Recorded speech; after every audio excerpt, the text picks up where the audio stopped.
শিক্ষা উন্নয়নের প্রত্যয়ে স্বচ্ছ নেতৃত্বের অঙ্গীকারে এই প্রত্যয় নিয়ে আসন্ন ধারিয়ারচর হাজী ওমর আলী উচ্চ বিদ্যালয় ম্যানেজিং কমিটির নির্বাচন 2025-এ অভিভাবক সদস্য পদে প্রার্থী হয়েছেন মাওলানা কামাল হোসেন।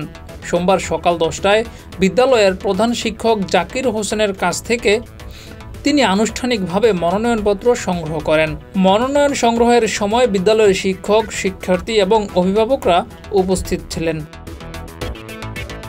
স্থানীয় সূত্রে জানা যায়, ধারিয়ারচর হাজী ওমর আলী উচ্চ বিদ্যালয়ের 8ম শ্রেণীর মেধাবী শিক্ষার্থী জুই আক্তারের পিতা মাওলানা কামাল হোসেন। তিনি সৎ, শিক্ষানুরাগী এবং সচেতন অভিভাবক ও আধ্যাত্মিক জগতের মানুষ। শিক্ষাক্ষেত্রের উন্নয়ন এবং সামাজিক দায়িত্ববোধ থেকেই তিনি অভিভাবক সদস্য পদে প্রতিদ্বন্দ্বিতা করার সিদ্ধান্ত নিয়েছেন। মনোনয়নপত্র জমা দেওয়ার পর কামাল হোসেন বলেছেন, বিদ্যালয় শুধু পাঠদান নয়, এটি সমাজের উন্নয়ন এবং আগামী প্রজন্ম গঠনের কেন্দ্রবিন্দু।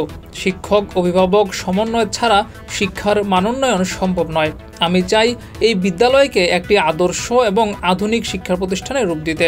অভিভাবক সদস্য হিসেবে সুযোগ পেলে আন্তরিকতা ও নিষ্ঠার সঙ্গে কাজ করে যেতে চাই। আমি আপনাদের সন্তানদের ভবিষ্যৎ উন্নয়নের কাজ করতে চাই। বিদ্যালয়ের পরিবেশ, শিক্ষার মান এবং শিক্ষার্থীদের সার্বিক বিকাশের জন্য আমি দৃঢ় প্রতিজ্ঞ। একজন সচেতন অভিভাবক হিসেবে আমি আপনাদের সাথে মিলে কাজ করতে চাই। আপনারা আমার পাশে থাকুন।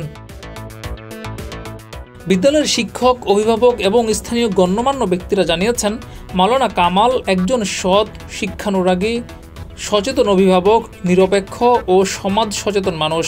বিদ্যালয়ের সার্বিক উন্নয়ন এবং শিক্ষার্থীদের কল্যাণে তার ভূমিকা ইতিবাচক হবে বলেই বিশ্বাস করেন তারা।